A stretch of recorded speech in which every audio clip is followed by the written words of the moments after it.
struggled to attract and retain qualified SLPs. In the last 5 school years, 15 have resigned and 15 have retired, and within the last 10 school years, 22 have resigned and 20 have retired. When calculating attrition rate within the last 5 years, 22 SLPs were hired between 2018 and 2022, and of those 22, 6 have resigned for an attrition rate of 27%. And when calculating attrition within the last 10 years, 41 SLPs were hired between 2013 and 2022, and of those 41, 13 have resigned and 2 have retired for an attrition rate of 37%.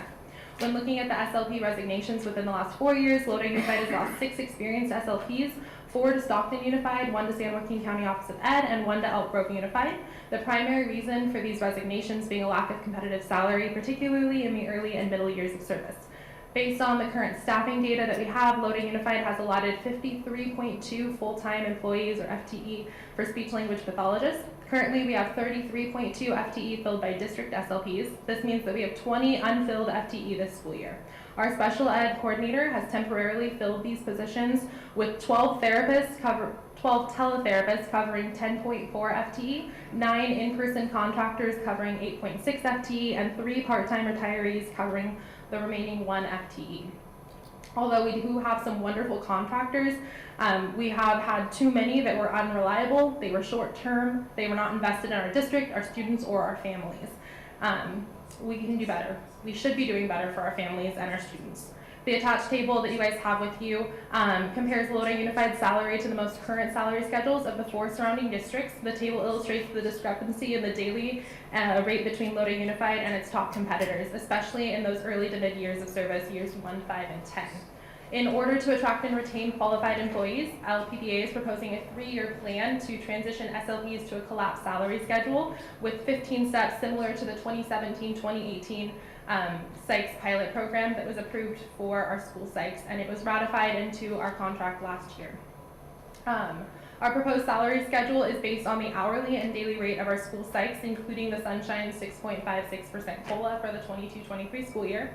Similar to school psychs, SLPs work an 8-hour day, and we have comparable educational backgrounds, credentials, state licenses, and professional certifications. Stockton Unified and Tracy Unified currently pay their SLPs and school psychs the same daily rate, and Manteca Unified's daily rate for SLPs is within $5 of their school psychs. Since the district implemented the school psych pilot program here in Lodi, their subgroup staffing has improved, and SLPs are simply asking for a fair and equitable salary that will help fill our remaining 20 FTE with district employees. Thank you for taking the time to listen to my thoughts, and I hope that it will help you better understand the rationale behind our proposal. Thank you, Ms. Ono. Thank you very much. Anybody else have any comments on closed session items? If not, we'll adjourn to closed session.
to order.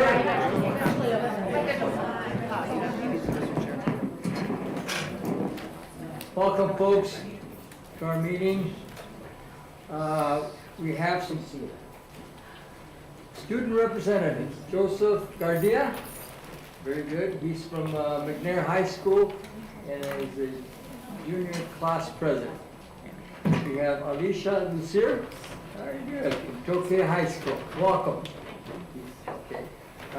Roll call states that all board members are here, and we will please rise to the pledge.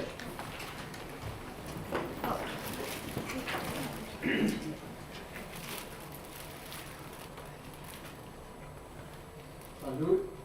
I Pledge allegiance to the flag of the United States of America and to the republic for which it stands, one nation, under God, indivisible, with liberty and justice for all.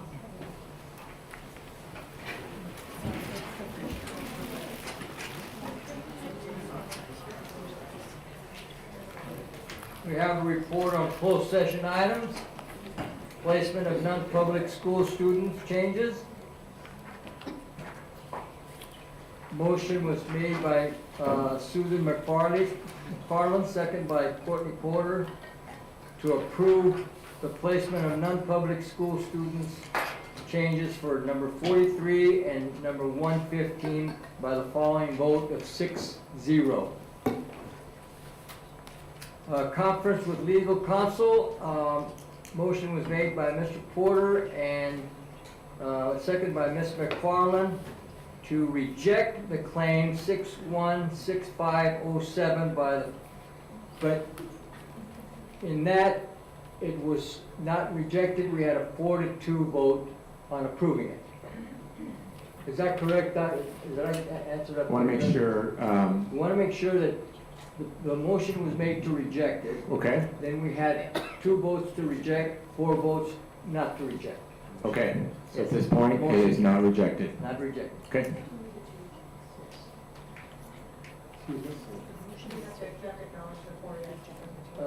You have, well, Yes. Please do that. that concludes all action at closed session. Mr. Nava, I need to know the four yeses. Yes. Please state the Okay, names of the 4 yeses yeses. were Mr. Konexek, Mr. Nava, Ms. Alexander, and Mr. Stroh. Thank you. You're welcome. All right, let's start out with some positive things. Recognitions, okay? Recognitions for Cindy Brownell and Mrs. Amy Ramsar to acknowledge the National Board Certified Teachers. Lori Solis. Hi, Lori. Hello. Dr. Brunel, is that correct? Yes. Dr. Brunel. All right, very good. Thank you very much for having us here. I had some notes, but I left them at school, so I'm going to just wing it. First of all, my name is Lori Celez. I'm a 3rd grade teacher at Ansel Adams Elementary, and I'm also a National Board Certified Teacher. And one of my favorite things that I do as an educator is assist and support other teachers who are going through this process. And a little bit about National Board Certification. It's a very rigorous process. It's a national licensure for teachers, and it can take it anywhere from 1 to 5 years. So these teachers, there's 25 certification areas. So teachers going through this process will certify in their area of expertise. So currently in Lodi, we have 6 National Board Certified Teachers, and we have 16 candidates right now. So if you're here and you're a candidate or National Board Certified Teachers, I would just like you to stand for a moment.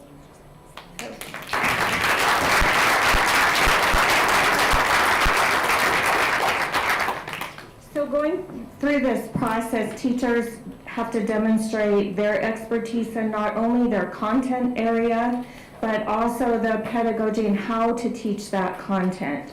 So there's a test that they take, and then there's portfolio entries that they submit with student work. They demonstrate competency in differentiation. They videotape themselves and show that they have an engaging environment with meeting the needs of all learners. They also have to demonstrate that they work as colleagues and that they work with the community. It's hard without my notes, so I apologize. But tonight's really about these two ladies. And what I'd like to say about them is both these ladies are kindergarten teachers, and they certified during the pandemic teaching kindergarten. So as if this process is not difficult enough, doing it in a pandemic, teaching kindergarten, is really an accomplishment. So tonight I would like to present their National Board pins to Amy Ramsauer and Dr. Kendall.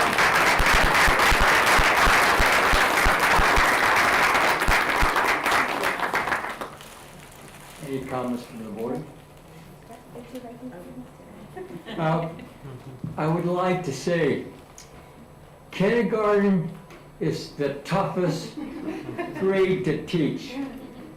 I have a daughter that did that, and I'm telling you, she tells me, you're not going to tell me that high school is hard, okay? But congratulations, because it takes a special kind of person to do what you do.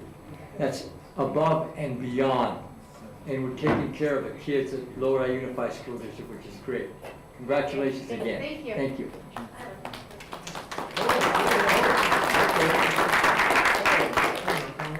Oh, okay. I just want to say thank you. I know with everything you have on your plate and everything we have going on and have had going on, that it speaks volumes about your character and your commitment to the students and to the district to take more on. And so I hope you have a good night's sleep tonight and take a few weeks off and relax and get back at it. But thank you very much for your dedication to not only yourself, but your students and the district. Thank you. She took everything I wanted to say. But basically, I wanted to thank you because I know the hours that go into that. You make us look good. You make Lodi Unified look good with all your time and effort. I don't know when you sleep, but thank you from the bottom of my heart because I've seen all that you do for the district, your kids, and for us. Thank you. Thank you, Sherry. Courtney? Yeah, I looked into this when I was teaching. Couldn't do it. It was just too overwhelming for me. I'm not that smart, and it was just too much work. I applaud both of you to go through this while you're still working, while you're still doing your career and doing all that. And it's just a great feather in your cap, something you're always going to have. And it's so well deserved, and it helps our district and it helps our kids especially. So congratulations, and wow, what a great milestone for you. Thank you.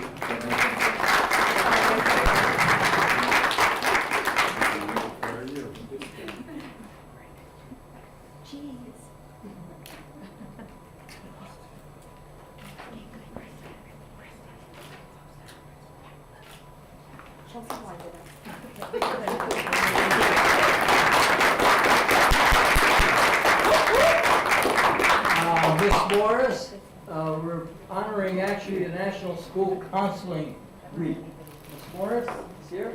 She is. Okay.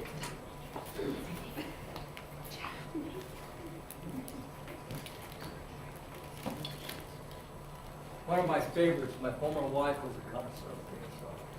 All right, before the Board of Education of the Lodi Unified School District of the County of San Joaquin in the state of California, proclamation National School Counseling Week, February 6th through the 10th.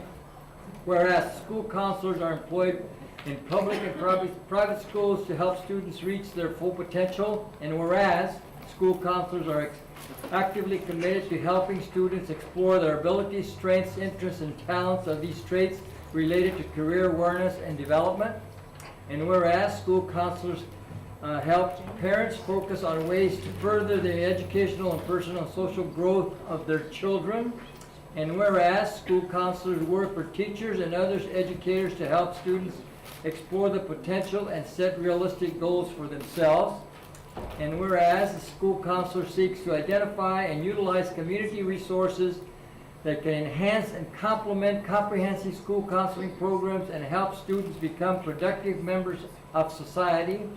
And whereas comprehensive development school counseling programs are considered an integral part of the educational process that enables all students to achieve success in school. Therefore, I, Joe Nava, serving as president of the Lodi Unified School District Board of Education, do hereby proclaim February 6, 2023 as National School Counseling Week in the Lodi Unified School District. Thank you. Sign.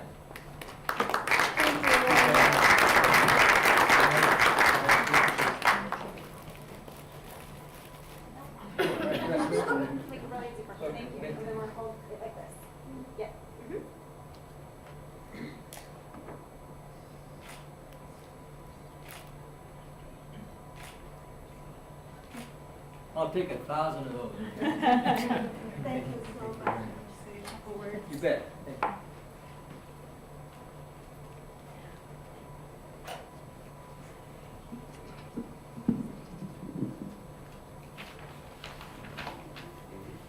Good evening, President Nava. Thank you again. Board members, Dr. Washer, Mr. Young. My name is Trang Morris. I'm currently the Lodi Unified CTE and Adult Education Counselor and the LPPA President. On behalf of the Lodi Unified School District School Counselors, I am honored to stand here to receive this proclamation from you, President Nava. This is my 24th year as a Lodi Unified School Counselor, and even though it has been a remarkable career, I don't avoid self-reflection by asking what more school counselors can do for our students. So thank you, Mr. Nava, for sharing. Yesterday, my principal, Julie Jensen, who's here, gave me this beautiful canvas of the definition of a school counselor. And I would like to add to what's been stated already. School counselor is a noun. Multitasking detective who is also acts as a project manager in their spare time while resolving conflicts and restoring hope. A pivoting, unaccredited lawyer with insane record-keeping skills who mediates and pivots on a dime, usually while under a mountain of paperwork, a master of empathy, facilitator of success. Footnote, see also shoulder to cry on, scheduling ninja. I giggle when I read it, and I realized that although the definition is amusingly accurate, I don't believe I have defined it in those words, other than defining the effectiveness of helping all students succeed. Again, I am happy to accept this token of appreciation on behalf of all school counselors in Lodi Unified. Thank you for your continued support and encouragement. We genuinely appreciate it. Thank you, Ms. Moore. Any comments from the board? I'd like to say again, thank you very much, because I know the importance of counselors. I go back to the dark ages when I was a high school student, and I mean, I got so much tremendous help in getting into the colleges that I needed to get into. And it's not only that, is they give you advice that carries on to the home and profession and all those kinds of things. And I really appreciate you people. Thank you very much.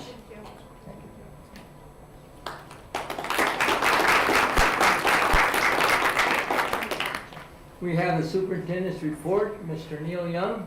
Mr. Nava, members of the board, some great things going on in Lodi Unified School District as usual, and I want to highlight a couple of those this evening.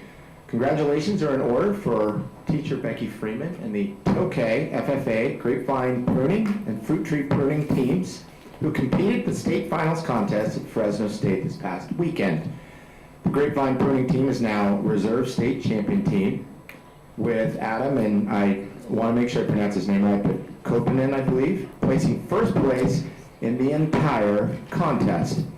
Congrats to two other team members, Julio Cortez, Tyler Hernandez and Matthew Pena for a job well done. The fruit tree pruning team placed 4th at the state contest, and congrats to all first-year team members Athena Martinez, Brian Alvarez Garcia, and Brooke Graff. Moving on, at the last board meeting, I reported on some challenges we were facing with power outages, and there was flooding going on at our campus that houses Houston and Cerna schools. And 2 teachers had to be moved in order to mitigate the damage from that flooding. I am happy to report that Leonard's M&O team did an amazing job, and you can be proud of their work because those teachers are back in their classrooms with new floors, walls, and I must say, from the pictures I've seen, it looks amazing. So it's great to have those teachers back in their classrooms. Moving on, some exciting news from Middle College High School. They were the academic decathlon, at the event on February 4th. Middle College High School won the regional championship, with several students winning individual awards. McNair won for top club, and McNair student even earned a $5,000 renewable scholarship to UOP. The total amount could be up to $20,000, so that is very exciting. You may have seen it in the Lodi News Sentinel, our Lodi High Flames cheer team. They took silver at the Jams Nationals in Las Vegas. Also, you should see in front of you a nice cutting board. That cutting board is a token of appreciation from the partnership. It is not a pickleball. It is, in fact, a cutting board, and that is from the partnership that you've approved between Weber's Cabinets and students, high school students, learning some amazing skills working there at Weber's Cabinet. So that is for you to enjoy your next charcuterie board, and hopefully you enjoy that. And one final reminder, tickets are running out, but on February 25th, we do have our Got Kids crab feed, and I look forward to seeing everyone there. I would also, in closing, like to introduce you to Jeanette Jimenez from the Superintendent's office. You may see a fourth person sitting back there. Jeanette is choosing to be here to learn more about this process and the role that our office plays in supporting you as a board. I have nothing further to offer. Where's Lynette from? Jeanette? Jeanette, where did she come from? Well, Jeanette comes to us. She is a Stockton kid who grew up, and Jeanette, where have you worked before here? I work for Stockton Unified School District, Department of Public Safety. So she was at the Public Safety Department in Stockton Unified before we wisely stole her away, and she joined our Lodi Unified School District team. You do Mark Omlin? I do, yes. Very nice. I'm in the golf club. Surprising, Mr. Novitt, that you know people in Stockton. So, so I have nothing further. Nothing further. Thank you, Mr. Young. We have our student comments representatives. We'll start with Elisa Lucier from Tokay High School, please. Good evening, Dr. Washer, Mr. Young, President Minova, and members of the board. So over the course of the last couple months, we have had multiple events and many more on the way. During Christmas time, we delivered Christmas cards to a retirement home in Lodi. We have also sold and delivered Christmas grams for students to write notes to friends with a goodie bag attached. Before we went on break, we had a Christmas rally and a spirit week leading up to this rally. One of the last things we organized before Christmas break was to have therapy dogs on campus. We had the therapy dogs on campus during both lunches during finals week to lift some of the finals week stress and just kind of get students to relax a little bit. Currently for the month of February, we have a kindness month with kind notes on lockers and cars. We have been making posters around campus. We have multiple drives going on, such as a pillowcase drive and Tokay's Closet drive. So Tokay's Closet is where people can donate new or gently used clothes and shoes for other students around campus to get if they are in need. Along with the kindness around campus, we're giving back to the community by decorating and writing kind words on Starbucks sleeves for customers to enjoy and uplift their day. Some of the other upcoming events are Powder Puff that we are starting practices for now to play McNair sometime in March. Coming up in the month of February, we also have another blood drive. The blood drive will be held on February 17th with student government and FCCLA. February 24th, we are having a school dance in our new gym. This theme will be out of this world and open to all Tokay students. Along with this dance, the juniors have been planning and working hard for prom on April 29th. For sports, we are starting up spring sports. Baseball and softball are starting tryouts along with swim, golf, and track getting ready. Finishing up with winter sports, our wrestling team just won league and basketball has their final game this Friday against Lodi High. That completes my board report. Thank you very much, Thank you. Alicia. You mentioned Powder Puff. Yes. That's, CIF is considering putting the flag football, and that's flag football, right? Yeah. Into the state.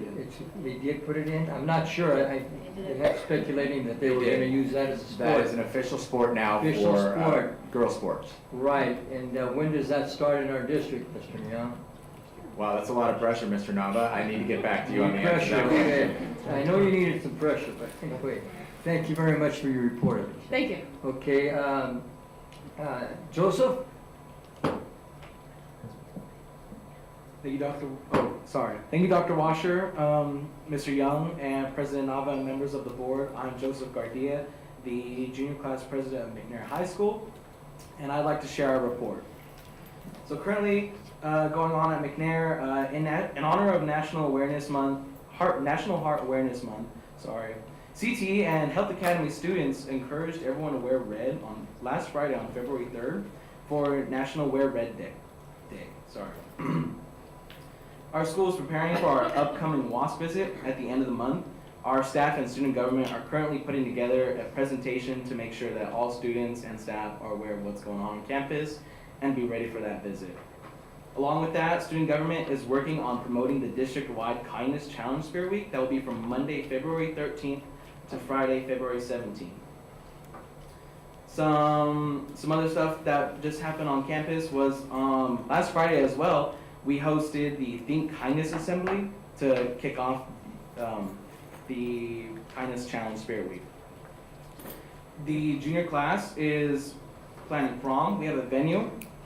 We plan on having it at the Stockton Ballroom on May 6th. And we have a theme. Our theme is fairy tale. So we plan on making our decorations look very inspired off fairy tale books. Our conflict mediation class, our leadership class, they've been putting on presentations of the Yellow Ribbon Suicide Prevention Program to making sure that students know that they're not alone and that they can ask for help. And they've been handing out these cards. There's these little yellow cards that have the numbers that people can text to receive help. And they've also been passing out little wristbands as well, along with that. And our Link Crew leadership class, they recently toured Murata Middle School students of our campus and put on a presentation to let students know that what it means to be an eagle on our campus and what it means to soar. The senior class is currently working on this Disney Grand Night trip. They've been putting in their deposits and I'm pretty sure they're excited to go.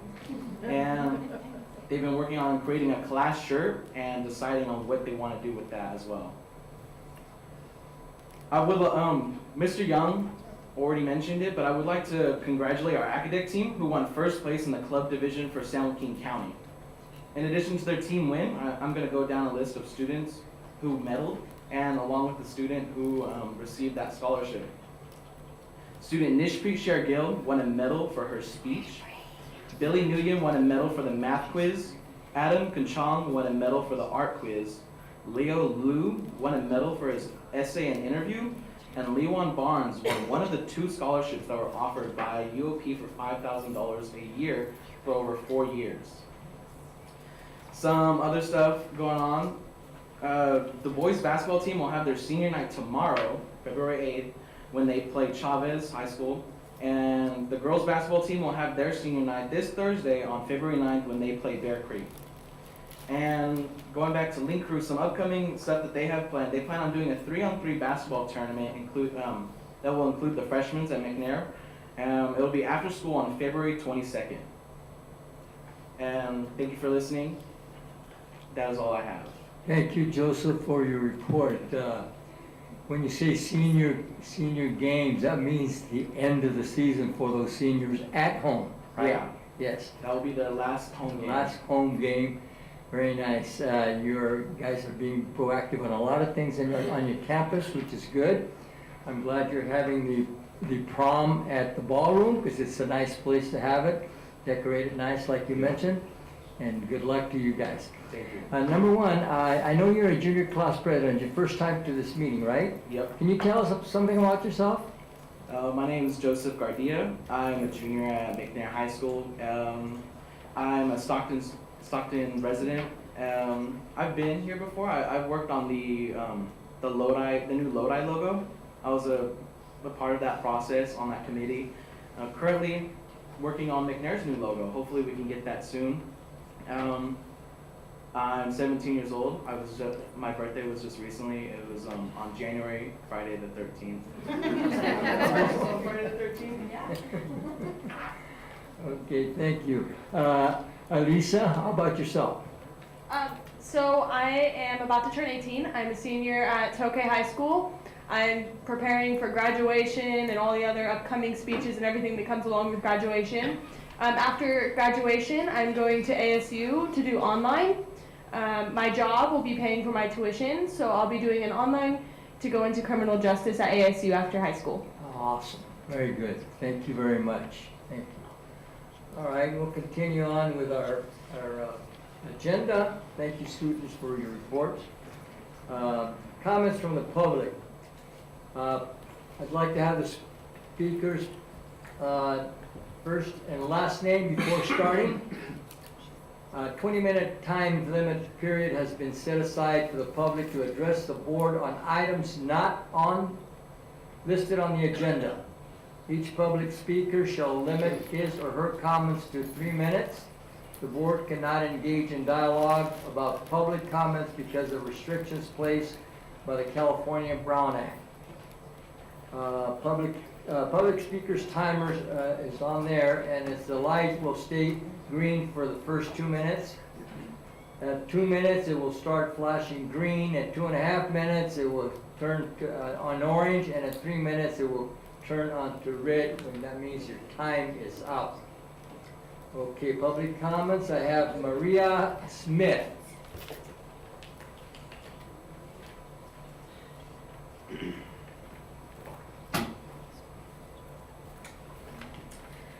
Good evening, Dr. Washer, Mr. Young, President Nava, and board members. My name is Maria Smith, and I teach 5th grade at John Muir Elementary School.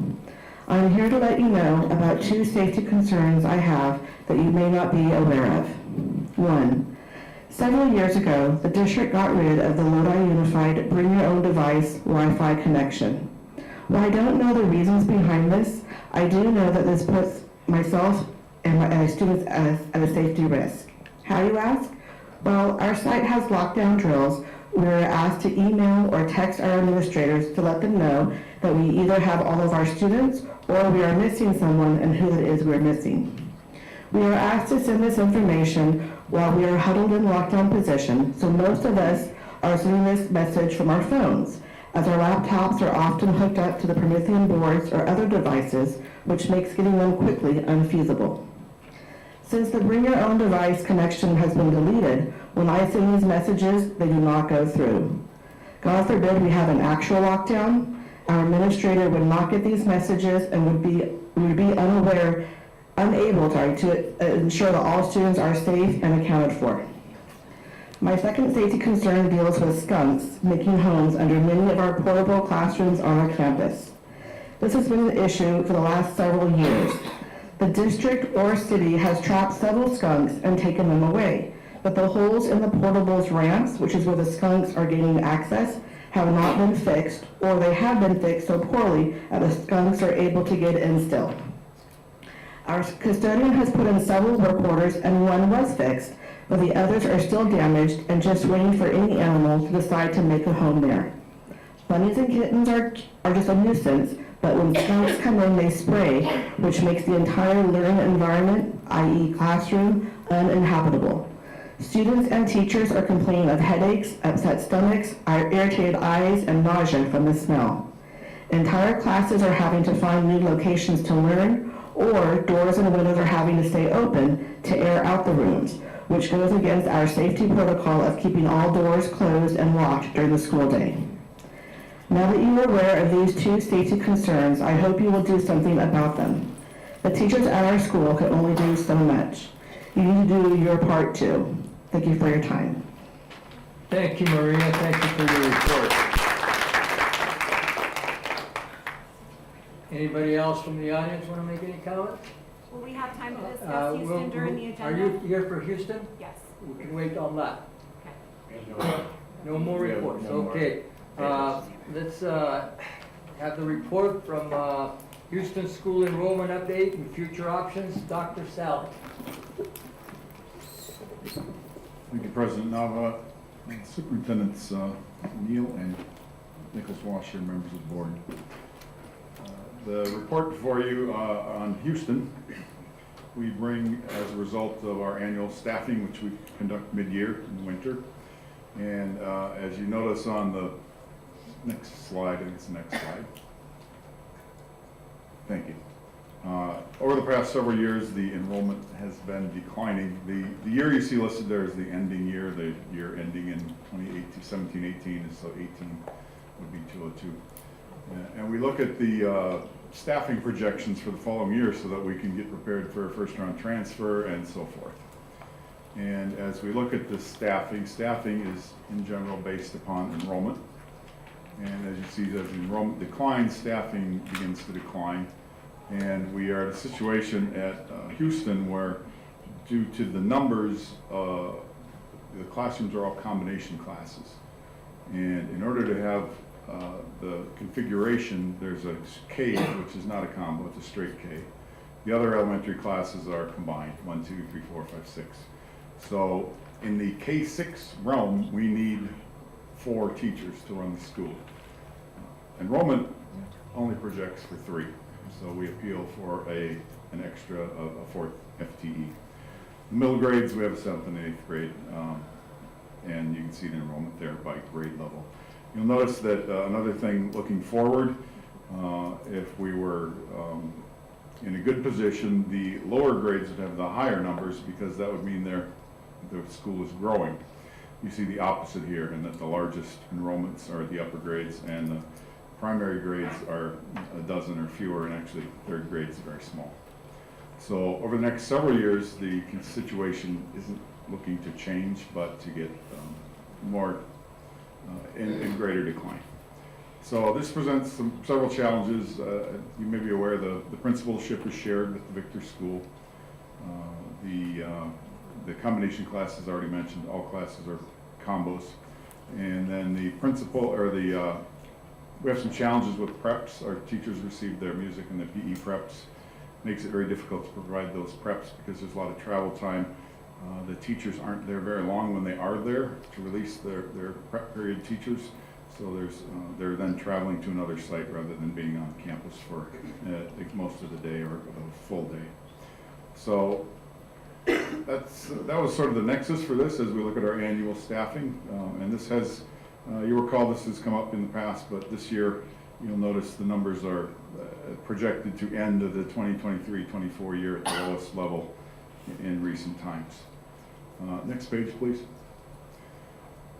Thanks to the budget office, they run a projection of per student staffing. The first row is your average per student staffing, or it's not staffing, expenses, costs per student across the top for the district, and then also broken down by the cost for Houston School. And the reason that it's obviously higher is personnel costs are our highest expense, and at that school they're larger, there's a higher inflation ratio of staffing to students. And then as you can see, as enrollment changes, when you do the math, the bottom row just shows us the overage program overage cost for each school or each year for the Houston program, as in comparison to district averages. So that makes it more difficult each year to continue to, in fiduciary responsibility, continue to move that process along. The numbers aren't projected to get better. So next slide, please. So we've prepared 3 options for the board to consider, and they could be that to start in the next school year in the fall, August of 2023, we take our 7th and 8th grade classes that are currently at Houston, house them at Millswood or through an IDA at another school of the parents' choosing through the IDA process, leaving the K-6 students on campus. We have one middle grades teacher retiring, so that staff member would not be displaced.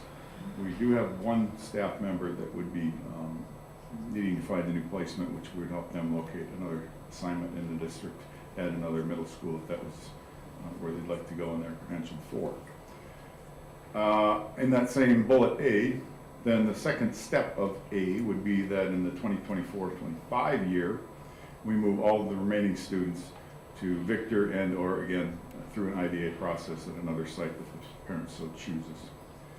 That's option A, so sort of a phased-in approach, 2-year process, impacting staff, trying to impact staff at the minimum level. The second year of that, the teachers would have full participation in first round and second round transfer to schools of their choosing.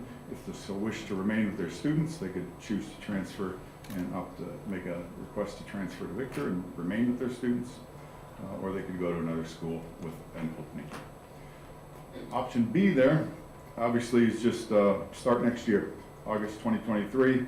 We move all the students to either Millswood or Victor with IDA options again, and the school would not be in operation next August. Option C, make no changes. Obviously, the situation of an enrollment won't change as far as the decline, but that would certainly be an option. So we prepare these 3 options for the board to consider. Next slide, please. I'd like to point out some benefits, which again, I think you've probably already reviewed this, so I won't go into these in detail. But again, we're trying to consider to ease into this transition, make it a 1-year process, recommending the first option A, and allowing the staff to transition across and the students to transition across over the 2-year. There are some other benefits that they didn't list there. Actually, Victor would have an expanded bridge program after school for these students that move to Victor. And so there are some other benefits that will be brought about. I think probably some of the largest is that we would have more services for students in terms of a full-time principal, higher counseling rate, the combo classes would, for all practical purposes, looking at current numbers, go away. And again, understanding that the Houston community values their country school, they would still be at the Victor School, which is a country school as well. Next slide, please. In order for some community input, we did meet with the school community, staff, parents at the meeting on February 1st. Our area director and director of education met with the principal and conducted a forum. Took in all their concerns, all their questions, which you see as another attachment on this board item, which I'm not going to go into in detail unless you need to have some questions answered there. We did provide answers to them, and those are prepared to provide the answers as we know them today. Obviously, there's some questions around transportation and such, which we have some general answers, but predicting what the situation will be 18 months from now in terms of transportation would be a bit of a overreach, but I did speak with our transportation director, and she's expressing that this can be worked out.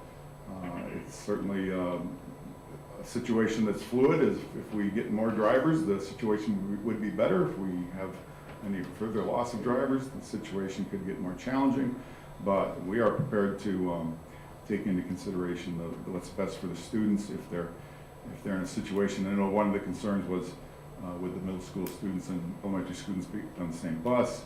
If that potentially happened, and this may not happen at all because of school start and stop times, but in a situation like that, we would simply do our due diligence to move the students from the elementary to Victor as the first stop, so they're the shortest trip and be on the time on the bus the shortest amount of time. So situations like that are going to arise. We'll work through those and work with the community to find the best answer that we can. And there's the listing of the Q&A from, and some of those are just comments, and we took all their input. I don't believe we missed an input from the community at that evening. What you see was sort of consolidated and grouped and themed, and so they are there for your review, and happy to take any questions at this time. Any questions for Mr. Sally from the board? Mr. Porter? Mr. Solly, thank you. I have a quick question. If the board were to go with, say, item A or B, what would you do if, well, let's just pick item A, I guess. What would happen if we had a mass exodus? Are we prepared for moving to plan B after that? Mass exodus to other schools within the district, or? This is going to be happening in 2 years. Teachers will be looking for transferring. People will move quickly to securing a new home, so to speak. Are we prepared to deal with that if that were to happen? Well, we would certainly react. I'm assuming what you're expressing is the families may disperse, and we have room at our other sites to absorb them.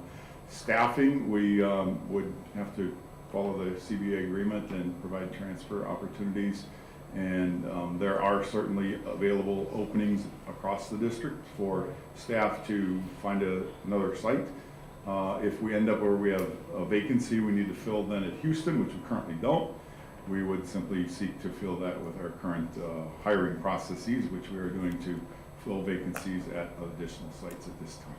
Yeah, because I'm trying to look at this through a lens as a parent, and if the board went with item A, I would do it quickly and just get started on the case for my children. As a teacher, I would do the same thing, and we're offering here a 2-year deal. What would happen if we were depleted? And you said you're prepared for that. Well, if we were to be depleted of teachers, we would just continue to seek, again, we wouldn't be down a teacher, we'd be having to move a teacher. We'd have a vacancy. So we're currently in the process of hiring teachers, and we're ahead of last year. We've got some people already prepared to come on board with us, and our current elementary pool is, our need is shrinking, actually almost weekly as we interview, and we would continue to, if one of those Houston teachers took an assignment, let's say at Borchard, that vacancy at Borchard would no longer be there, but it would transfer to Houston. We would still seek to continue to fill all of the classrooms. Our goal is to fill all of our classroom assignments for school No, I starting know school. that, but if I was either applying to Lodi Unified, why would you go to a school that's got 12? Well, And then my second thing is, if you're a parent, why wouldn't you move ahead? So my point in this is, it could very well be you have certain grade levels that have 0 students and no teachers for certain other areas.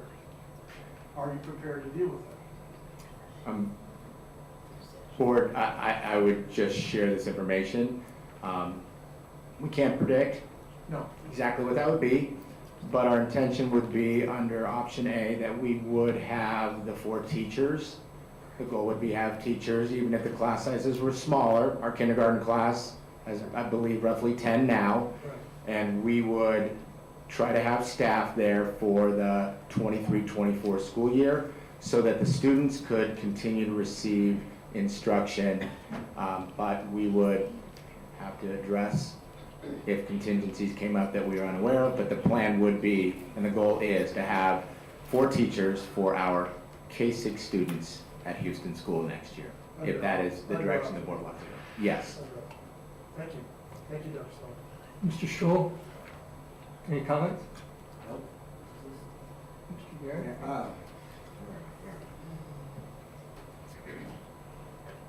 Garrett? This is probably pretty unpleasant for a lot of people, but obviously we need to do something. In my mind, one of the main reasons for for making this change is that he eliminates combo classes. I've been on the board now for 6 years, and every year that's been a board objective, is to get rid of combo classes. And here we got a whole school of it, and we can do that. So for no other reason, we need to do one of these options. And I suppose option A would be the less, the lesser of two evils, because, you know, it moves things slowly. On the other hand, option B, just get it done. But one of these options need to be chosen, yes. Thank you. Ms. Alexander? Well, I think when we're looking at middle school programs, one of the jobs is getting our kids ready for high school. And when you have such a small number of middle school children that are basically being taught by substitutes as well, I question how well are they going to be prepared for high school and assimilating into that larger population and looking at that. I feel like looking at the lesser time constraints and doing that would be something to really consider. Thank you, Sharon. Carla? Thank you, Mr. Nava. I kind of approach this a little differently. This question has come to our board on multiple occasions. Last year it came, and we as a board decided as a group that the social emotional welfare of our children and the community of Houston, that we do nothing because we were coming off of the pandemic. I think that was a really wise choice by this board at that time. However, we have continued to look at the numbers and the fiscal responsibility that this board is tasked with. It pains me as a parent. I would be sitting in that audience screaming and yelling. As a board member, I'm sitting here internally screaming and yelling, let's not do this. However, we have a job to do as a board, and we have to be fiscally responsible. And that brings us to a crossroad. This is about the Houston family. This is about a country school. This is about people's wants for their children in our district. And I think I wouldn't begin to pick A or B. I would look to Dr. Washer, Dr. Solly, and Mr. Young to say, get it done. You're hired to do a job. I have faith in you to do it. I want lots of communication with the parents, with the community, and with the Houston family to figure out what do they need to make this whole without keeping their school intact the way it is. I think this is time for us to pivot, but we need to pivot with the family and the community in place. And we need to hone in on how do we do it best for them. Mr. Porter, I asked those same questions today. Do we have contingency plans? So for me, it would be I want to see more. I would vote for you to bring it back to us.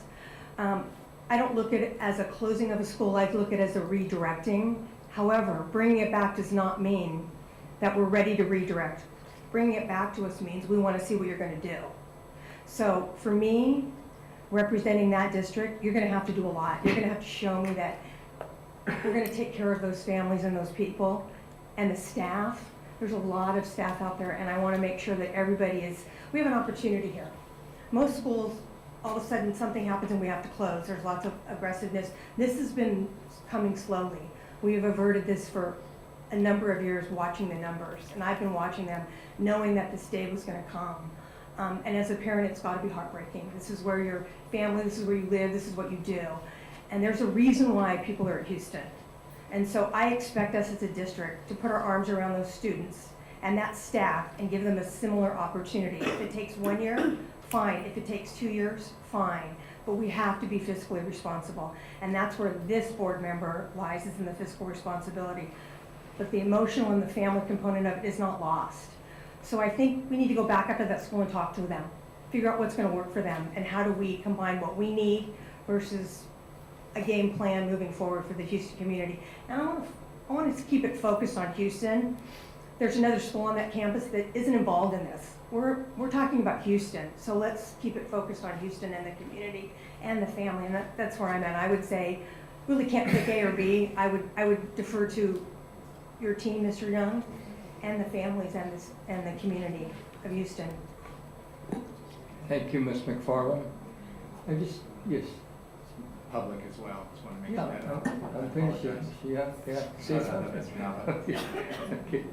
I just, this came up 5 years ago, and this board room was full.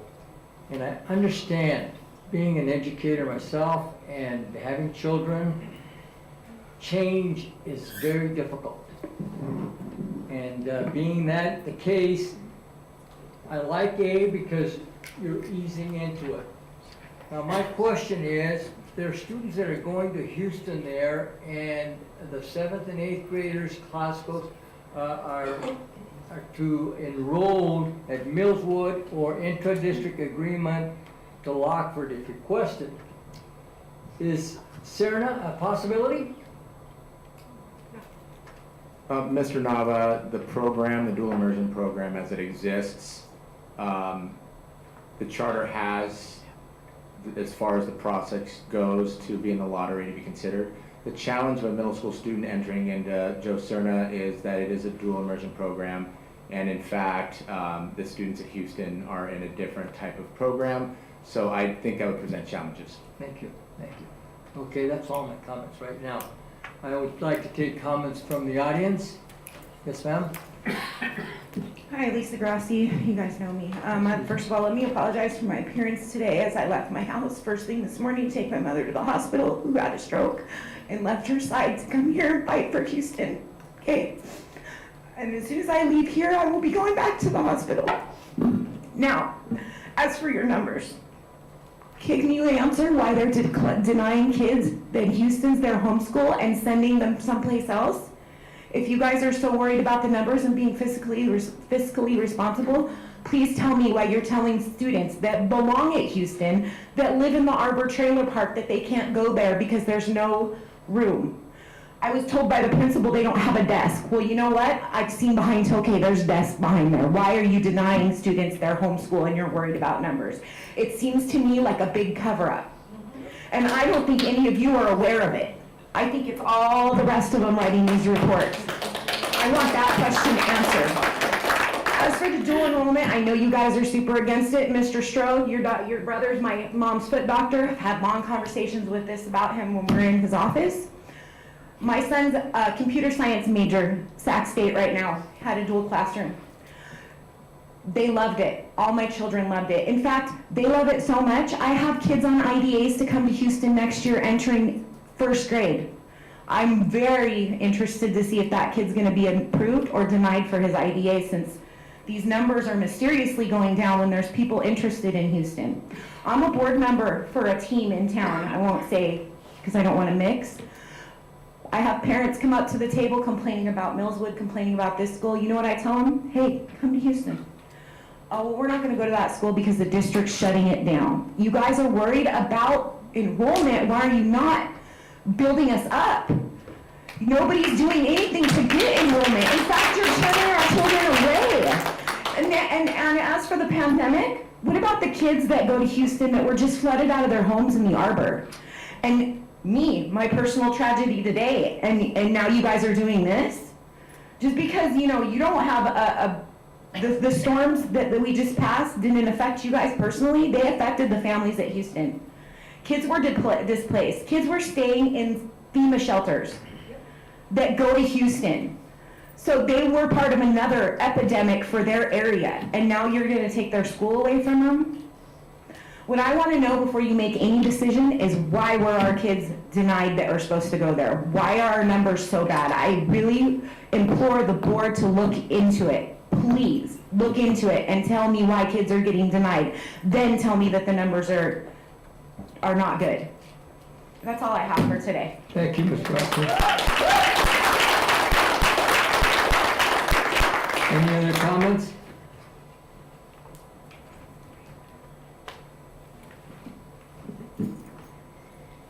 Good evening. Thank you for having me here tonight, letting me speak. My name's Crystal Flaherty.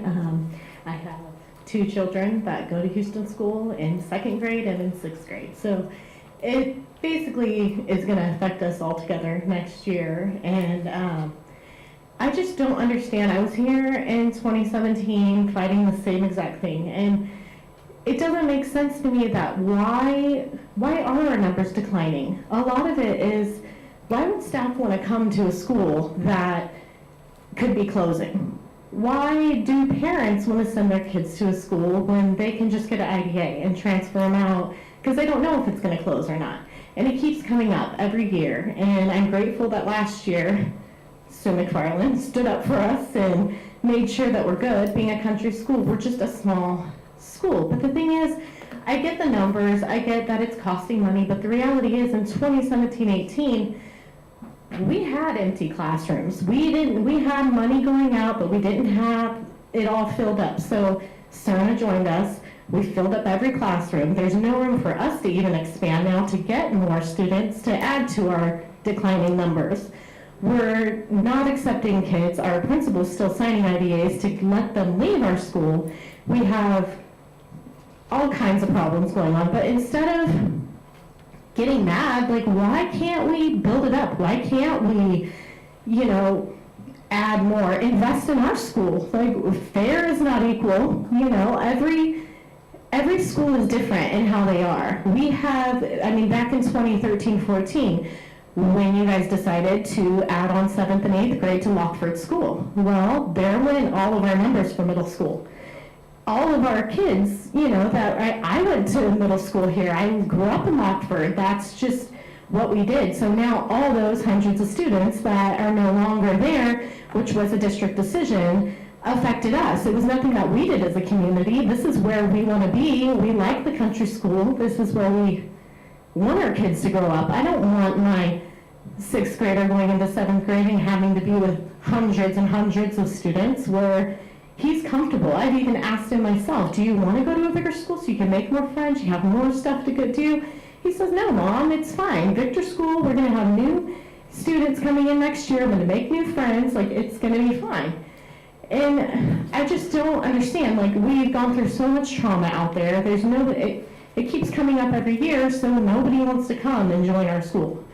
There's no room to grow. Like, they have all these great programs at Millswood. Well, they don't really have much at Victor. As far as I'm concerned, 6th grade last year didn't even pass any of the state testing.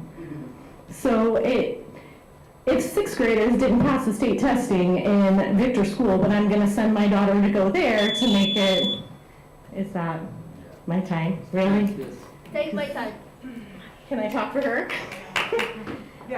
have... No, let's have another Wow, okay. Anybody else would like to make comments on the Houston?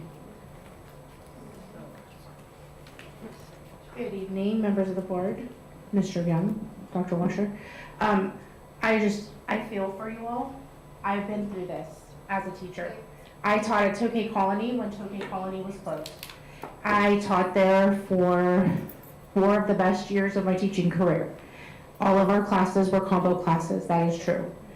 I can tell you truthfully that never in my almost 18 years of teaching have I ever experienced a better teaching environment. Yes, our classes were combos. There were 4 of us on that campus that ran the school by ourselves. We did not have a full-time administrator.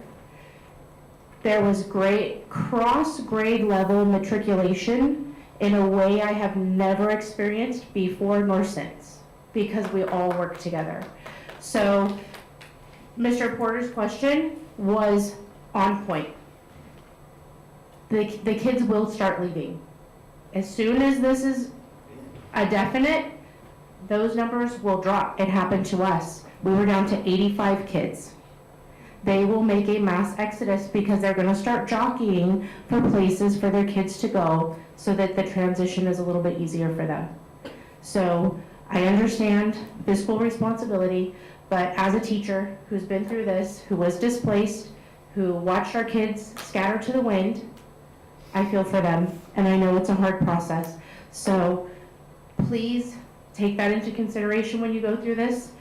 Really, really spend time with the community, because I will tell you that didn't happen 10 years ago when Tokay Colony was closed and we were just sort of lost. So keep that in mind. Well, again, I get the fiscal responsibility, and I also understand the desire to not have combos, But I will tell you that in that type of environment, it's very different than a 30-some-odd kid combo class.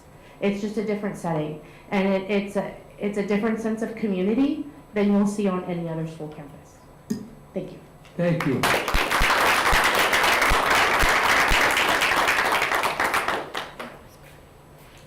Hi, Jen Castle, Tokay.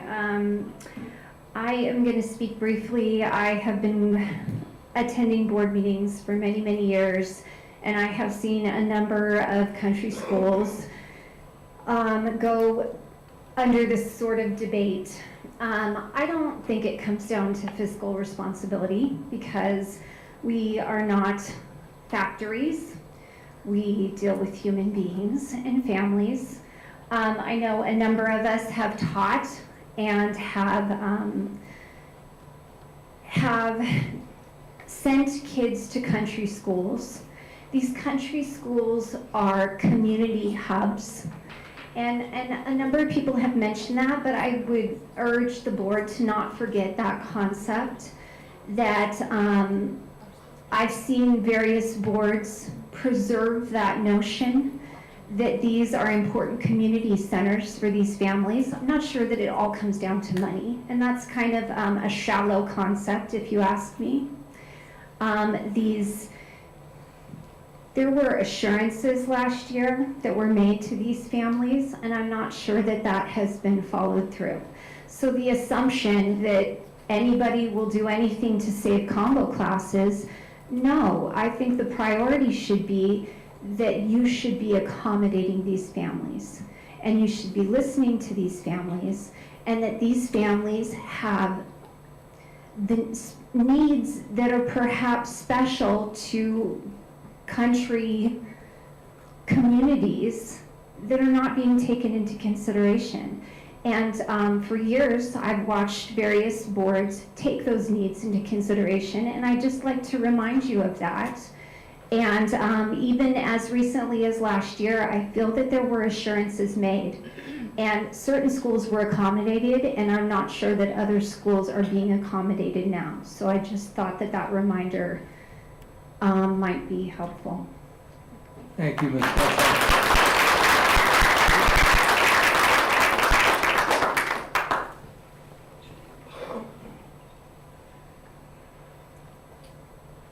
Hi. I am a parent at Victor School, and I can tell you guys. Name, please. that- First name, last name. Oh, yes. My name is Elizabeth Tinajero, and I'm the PTC of Victor School. I'm very nervous. But what I can tell you guys is that, yes, we have 2 country schools out there, and I feel that you guys should help them out. Houston needs help, and we need help. There's a lot of things that Victor School needs and that have not been fixed. And I understand that sometimes it's hard to communicate with parents, but I can understand why some parents are leaving Houston School. If the school is not suited for a student to learn, how are you gonna keep your daughter or your son there, you know? You always look for other schools. But at the same time, if you guys are having issues at other schools, why are you gonna put more kids into those schools and increase everything that is already happening? Why not pull some of the kids out and send them out to schools that need students, like Houston? You guys wanna transport them? Have you guys thought about how you feel when you go and visit your uncle and then go and visit your sister? How exhausting that is? And then you go home? How is a kid gonna learn and progress if you guys are gonna add that to them? Difficulties. I already addressed the difficulties. But my main concern here is that you guys are trying to get rid of some areas that don't have as many issues as you guys have in the city. We might have behavior problems, we might have, discipline problems, but We don't have a high number of drugs or suicide and any of that. And you guys should value that. I would like Victor School to have maintenance, and things fixed before you guys even think or consider adding any more students to that school. Their after-school program, and I want the same for Houston. I want you guys to help them out, because I went there, I graduated from there, I went to college, and I'm now helping Victor School. That's all I gotta say.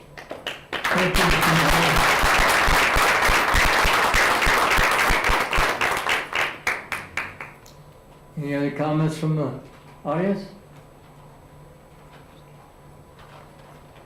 Hello, everybody. Hello, everybody. Ollie Nosehead. You guys spoke of the decline. I would like to know how many Campo residents go to Joe Cerna and Victor residents go to Joe Cerna. I believe that's part of the decline. Pretty much all I got to say. You guys have a good night. Thank you.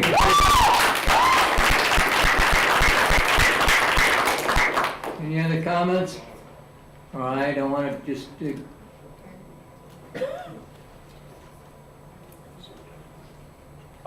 Aaron Lang. I just a point of order and question, because this is a report item on the agenda today. report item, yes, sir. I don't think there's any votes happening No. today on this. But I do think that there's a lot of comments here from the audience, which are well founded and extremely empathetic. I'm a graduate, quote unquote, graduate of Ray School and Turner School, which are both old and closed down, and so I get it. I understand the importance of country schools. I live in the country myself. But there's some realities that need to be faced here as well. And I would encourage the board to make this an action item at the next meeting. Thank you. Thank you. Thank you, Mr. Mayor. Any other comments?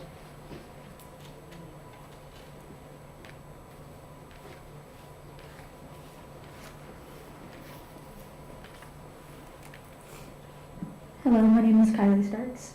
I went to Houston School as a kid. It has been in my family for generations, all the way going back to my mother, who was sitting in the audience with me, all the way down to now my niece, who is going she's about 10, so about 5th grade. But this is not about us just wanting our kids in a country school. That's very shallow. This is our community, our school, and our lives. You're not only killing a community by taking away Houston from these kids, but you're damaging them by taking them out of their homes, where they know and where they've grown up. Like, making financial and emotional burdens on us, the families, for having to figure out, where they get to go, having to find out rides, and having to find out, if we have to move our, whole families out of our homes just to, make sure they have a place to go to school. And it's also not fair that some charter school who isn't even Houston gets our home. So the board needs to be finding these extra kids that these other parents and teachers are talking about and helping Houston by putting the money in and helping us fund it. It's not fair to us, not fair to the kids. That's all I have to say. Thank you.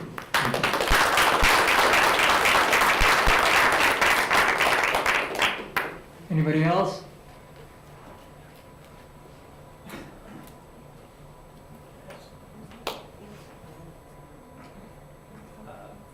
My name is Mark Gurnell. I'm just a parent. I hear a lot, basically, on Houston School. My wife teaches there, so I guess I have some skin in the game. And what I hear tonight is all about fiscal responsibility.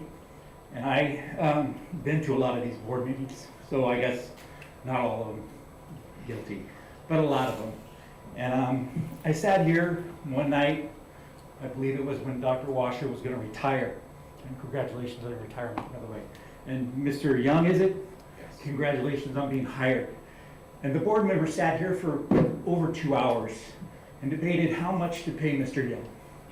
And you talk about fiscal responsibility, and that was brought up, and I believe, people went on about how much car, money he got for such and such a month, and other stipulations within that. And it's upon the board to be fiscally responsibility. I also know that when Cerna came in, there was a certain, I guess, a cafeteria that was redone. I don't know how much money they spent on that, but it doesn't seem to be too fiscally responsibility if you're talking about closing a school that two schools have gotten along with, and they've accepted Cerna as great partners within the school, and now you're telling us to be more fiscally responsible when you just spent, I don't know, $1 million on a cafeteria. 3 million? 3 million on a cafeteria.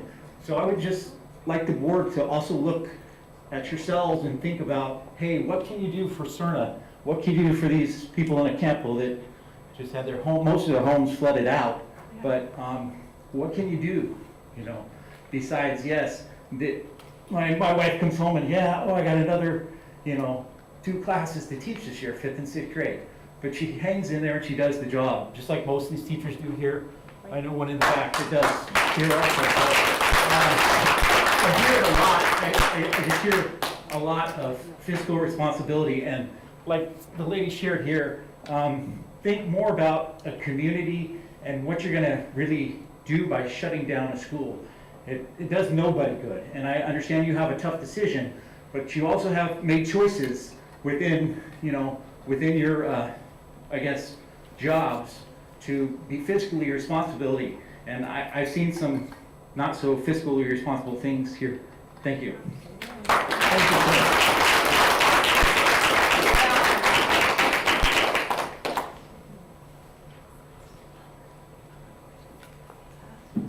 Hello, my name is Shamila Moza. I'm actually the long-term substitute right now for middle school at Houston.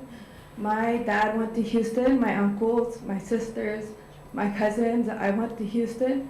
And being the substitute now and seeing the way middle school is, that's not how it always was. And I'm just wondering, like, why aren't we talking about how to make middle school better? What can we do to make middle school better and make students want to come to middle school?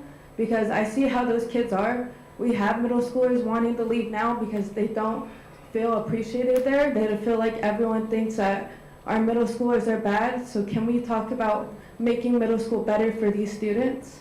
Making them want to stay, and then making more students want to come. So I want to say, what can we do to make middle school and elementary better? But what can we do to get more students and more teachers in the middle school and making it like a more of like a real middle school? So that's all.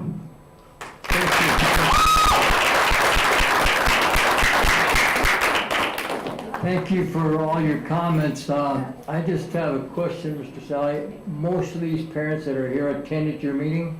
No, they weren't informed. There were 29 parents at the meeting. 29, I see the number here. We were only told less than 24 hours before, and we weren't even sure what it was about until we showed up. And 2 people that we didn't even know. Yeah. It was classic swept under the rug. Member? I mean, Well, I'm just going to go by Mr. Sally. He said that it was open there, and I know that I got some emails that they weren't notified. But anyway, this board has to make a decision. We have 3 options, actually, and it's A, B, and C. And I'd like to poll the board. Mr. Porter? What are you polling me on? I'm polling on your 3 options that we have here. Polling on, I mean, are we moving this forward? We're moving it. You have the option not to do anything. C is no changes. No, we have the option to move the whole forward. Yeah. You have 3 options. Board, We're board, not if I asking might. about A, B, or C, though, is that correct? Excuse me. Excuse me. Yes, sir. We're seeking direction on whether or not you want us to bring back a plan or multiple plans. That's correct. Or none at all. Yes. We've heard all the board members so far. Yes. What are the important things that if we were to bring it back, and we would incorporate those into a plan. We also listen to the parents, understand, and we would bring back a plan that would consider those pieces as well. So that would be part of what we are asking you to consider and bring back for considering action. Okay, thank you. So with that being said, yes, I think it should be pushed forward.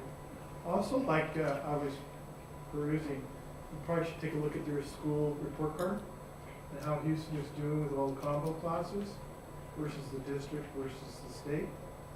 Because I've heard a lot of comment about combo classes not working.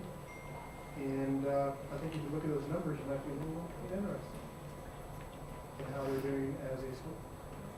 So, I don't know, just some things to think about, take a look at, and gives us, the board, some more insight. So I would agree, move this forward, gather more information, maybe have another open house with the parents that are there, get their feedback, and then bring it back to the board. But obviously, there's a concern, and we need to address it once and for all.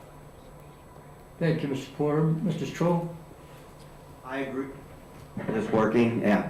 I agree, Courtney, Mr. Porter, sorry. And I think we need to look at this and then bring it forward, move it forward. Mary? There were a couple of comments that probably need to be looked into, Mr. Solik. I heard a couple of times that students are being denied entrance to Houston on IDA. Now, I can give you names and numbers. no, I don't That's need all any right. more help. I can talk for myself. Thank you. My concern would be is if that is a solution, if there are people who wanted to be at Houston and that would bump up those numbers, that might be a solution right there. I don't know if that's the case or not, but something to look into. I heard country school, that's good, city school, bad. Well, maybe, but isn't Victor a country school also? So, yeah, I mean, it is. So that's something, that argument doesn't hold a lot of water with me. Kids and teachers will leave. Why? Where are they going to go? I mean, these are things that some folks are saying that I'm not sure really, I mean, it's just talk. Money, unfortunately, is always a factor. You can't go to the grocery store without having money being a factor in what you buy. Fix Victor School before additional students. You know, so that's that was one of the options is to send people to Victor School, which I think is probably a good option. But if there are issues there, they probably should be fixed before we send students there. If we can make Victor School better for everybody, then maybe that's what we should do. So yes, we need to move this forward in some form with some options. Thank you, Gary. Ms. Alexander?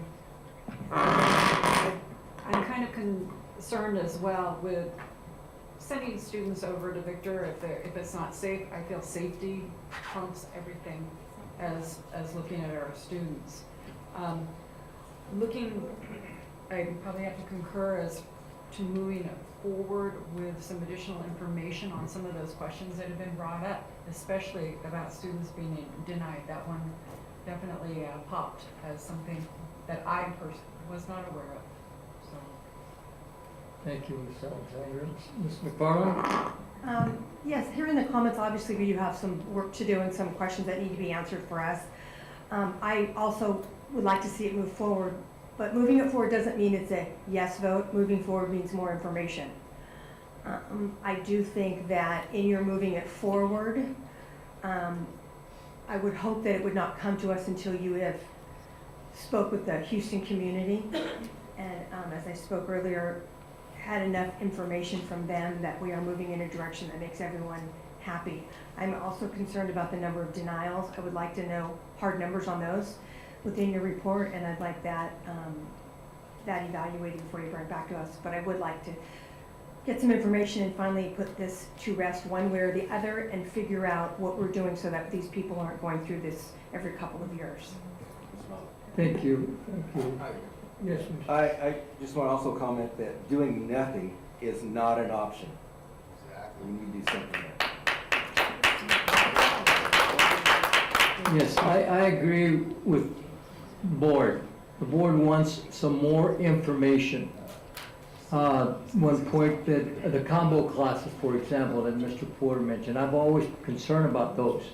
How well are they doing compared to others that we have in our district?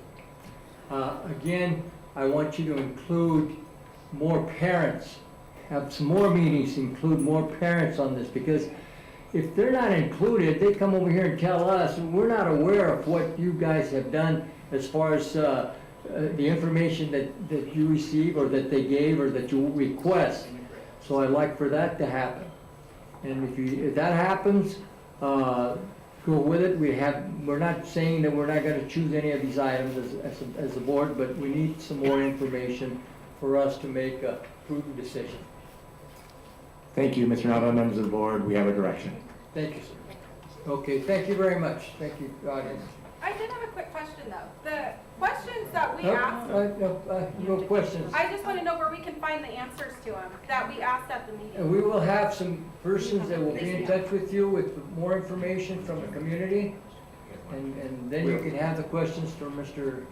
Sally. Staff will have that conversation. They will have that conversation with you. Satisfied? All right, thank you. Let's continue on with our agenda.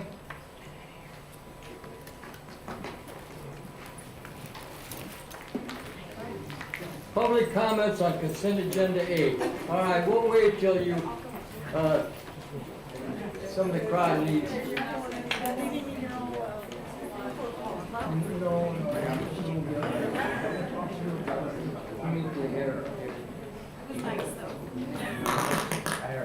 It's very rude, but we really appreciate what you do. Thank you. To be leaving like this, sorry.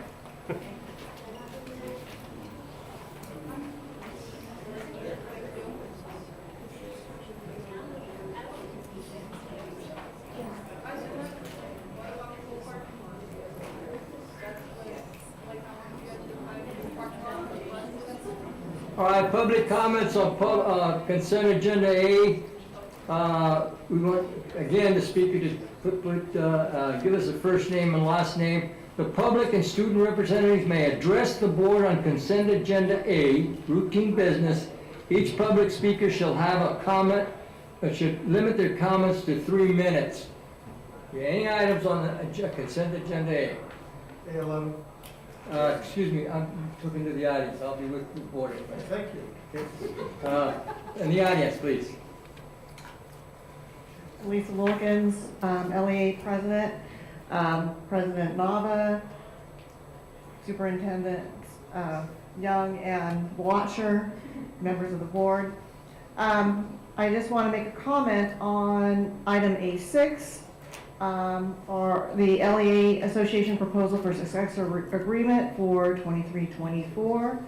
And we have several, since it is a successor agreement, we have several articles that we want to open up for discussion, and we are hoping that our negotiations on these items are fruitful and interactive. Thank you. Thank you. Anybody else?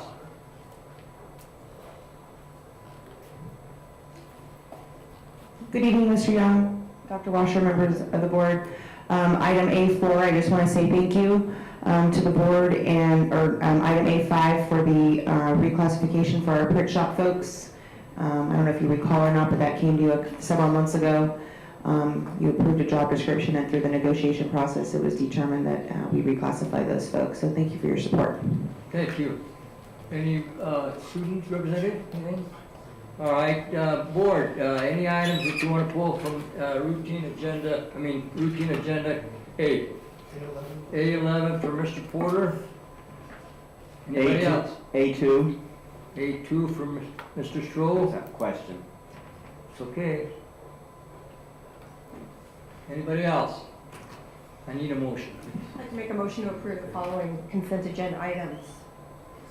Been moved by Ms. McFarland, second by Mr. Konechak, to approve the rest of routine agenda A.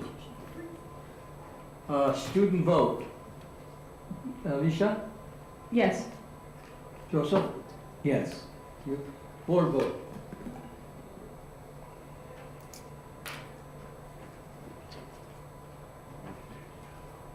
Aye. Oh. Oh, the button's on there. Learning this. Oh, too many other. Okay.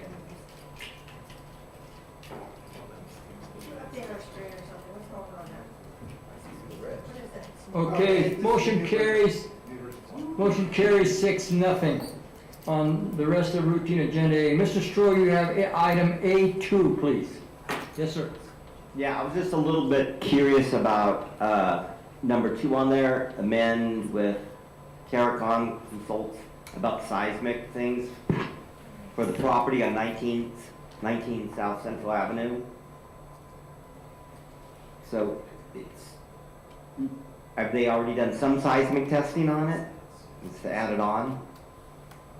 We have Yes, done, Tom. Mr. President. Yes, sir, Mr. Tom. Mr. Stroh, we conducted some soil testing there, but this is a requirement of CD.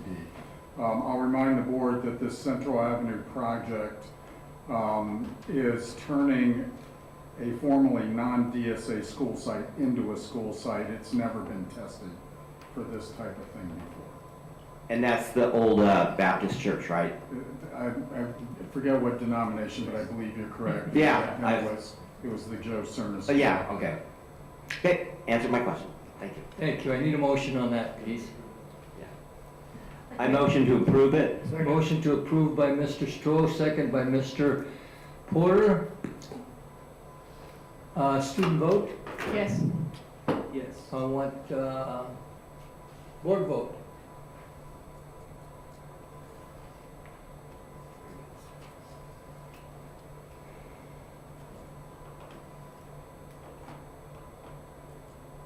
Motion carries 6-0 on item A2. Mr. Porter, you have A11. Yeah. Yes, sir. You're on. Well, I'm waiting to get there. Are we on A11 yet? Did I join the meeting? You call it up already? Yeah, I did. Okay, great. This, doing my homework, and I didn't leave myself enough time. This is how our schools are doing. And it's lumped into this entire A1. I mean, I find it incredible that we would log this into all the other business items. This tells us how each individual school is kind of doing it in their overall way. And if you, and again, I hadn't had an opportunity to go through all of it. I wish Mr. Neely was here because he'd have broken down into a nice spreadsheet and put it up on a PowerPoint and do a great job. But if you take a look at the first 2 elementary schools, Ansel Adams, and then you take a look at their report card, which I think is on page 10 of that school, okay? I know this is a lot for the board to do, I apologize.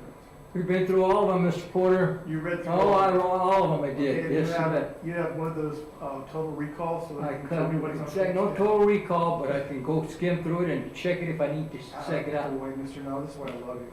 Now, so on page 11, I guess it is, you take a look at the English language arts. This is how we're doing, right? That are meeting the percent met or exceeded. 30. The state was 47. The district was 39.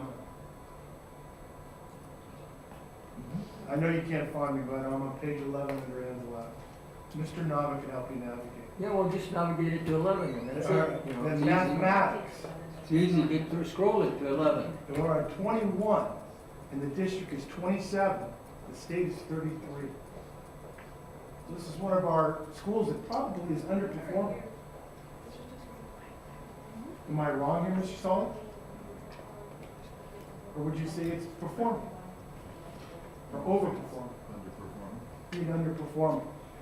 Now, I talked about this at the last board meeting, that we should spend more time on achievement. And for this item, which is over 1,000 pages, to be blocked into this A1 agenda, I find interesting. Because this is something the board should be looking at. How are our elementary schools doing? How are our middle schools doing?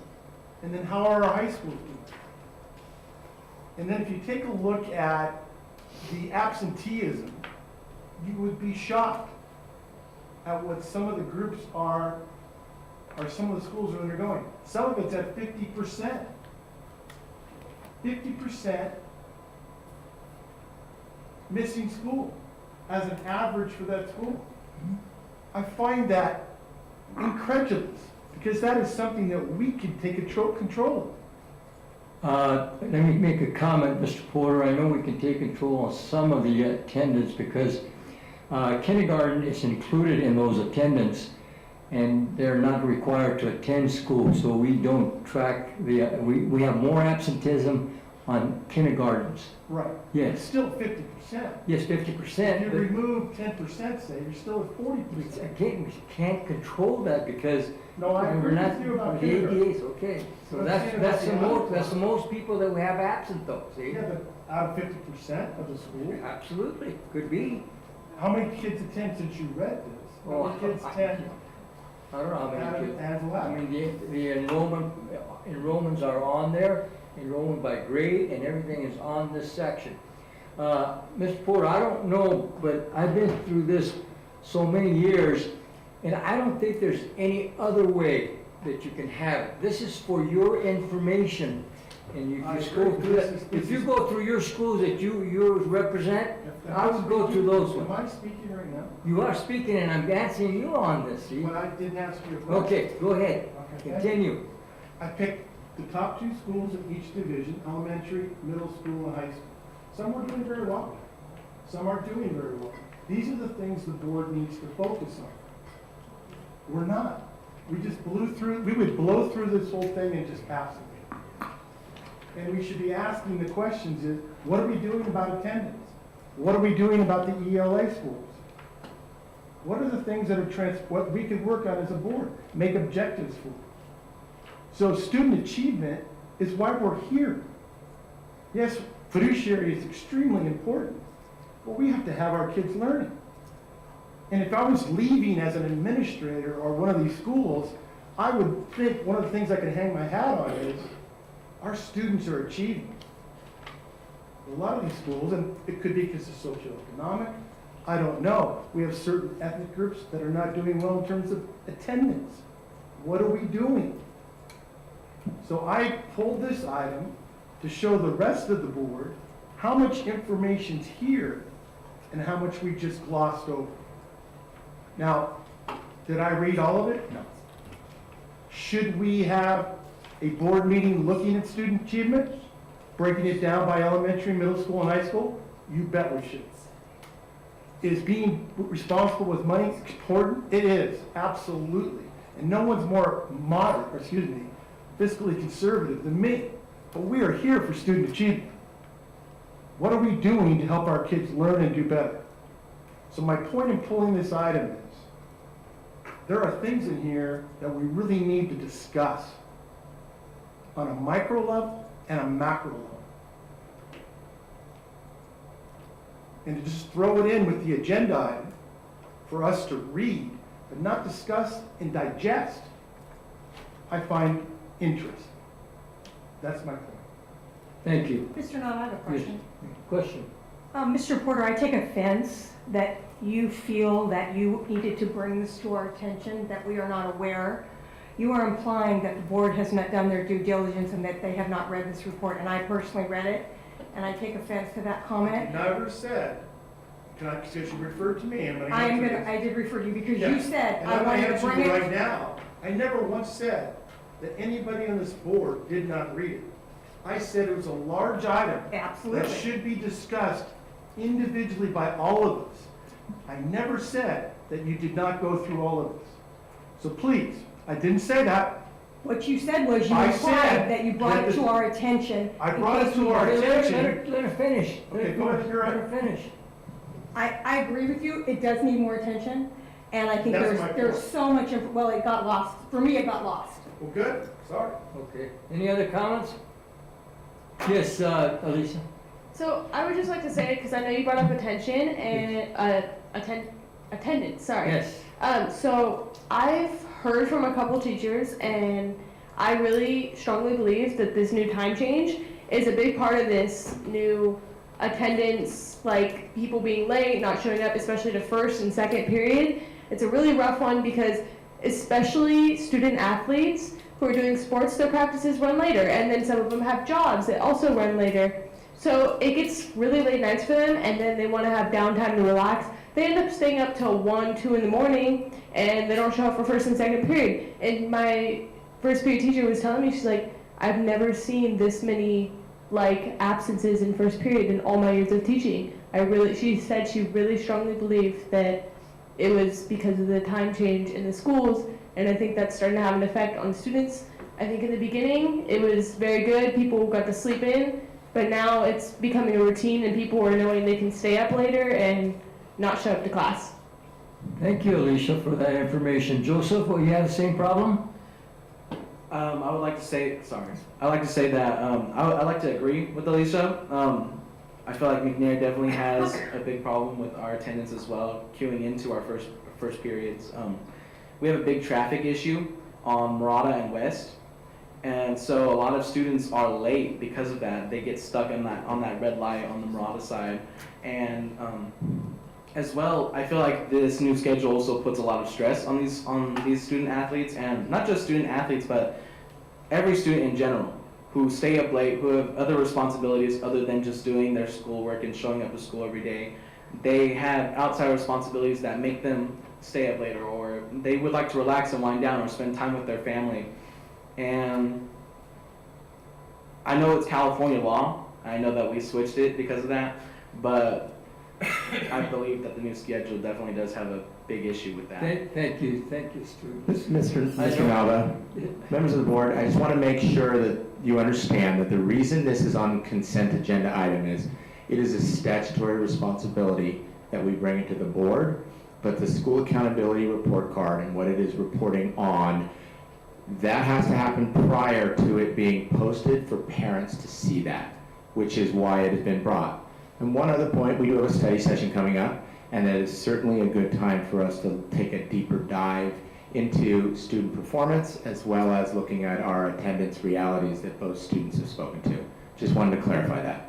Thank you, Mr. Young. We need a motion on A11. I motion for. I thought she had her time, I don't know. Lisa, did you have a? Yeah, may I make? No, I gave you time at the beginning so you could get on these items. Well, I wanted to respond to something that Mr. Porter said. Well, but can you respond to him after the meeting?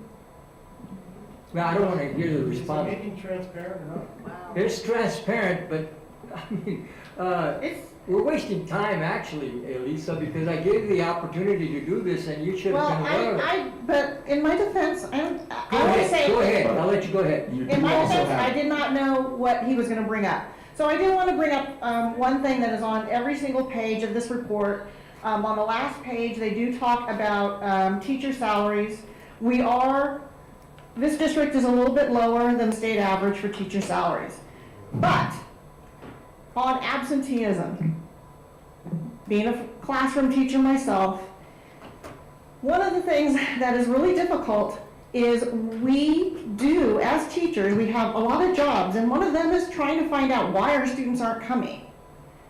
But sometimes we ask for help. We have a child welfare and attendance office, and there are some sites that have dedicated CWA people, there are some sites that don't. But we do go ask those people for support, and we don't always get it because I know those people are also stretched thin. So yes, I think it's an issue. I think it's a pervasive issue that we need to talk about, and I would like to see us as a district and as a board take a deeper dive into it. Thank you. Thank you. I need a motion on A11. I motion to approve. Motion to approve, second by Mr. Stroh to approve item A11 on the routine agenda. Student vote? Yes. Yes. Thank you. Board vote?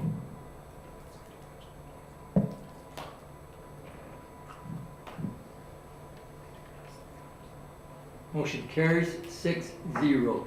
That concludes our routine agenda A. Routine agenda B, student discipline cases. Yes, sir. Before our student rep leaves, I just wanted to say thank you for your anecdotal information about the absences in the morning. When that law came out a long time ago, I said it's one of the dumbest things the state of California is doing to education.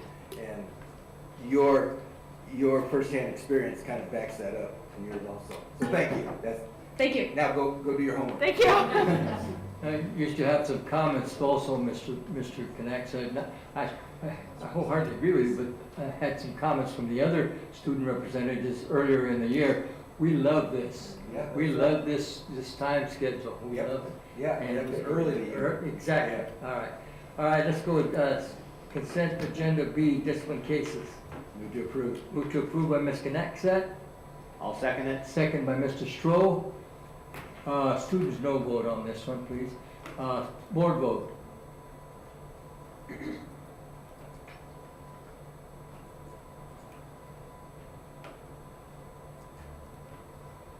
Motion carries 6-0 on discipline cases.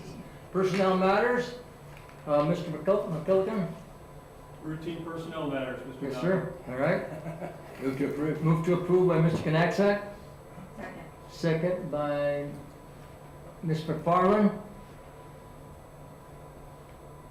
Student vote? Yes. He doesn't, Board vote? on student matters, he doesn't vote. Student matter doesn't, sorry about apologies for that. You student, that's all right. You're okay. It's okay.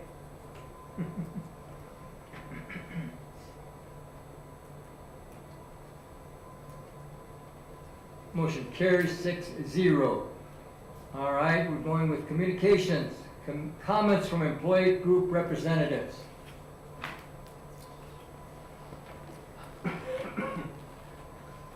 Good evening, Mr. Nava, Mr. Young, Dr. Washer, members of the board.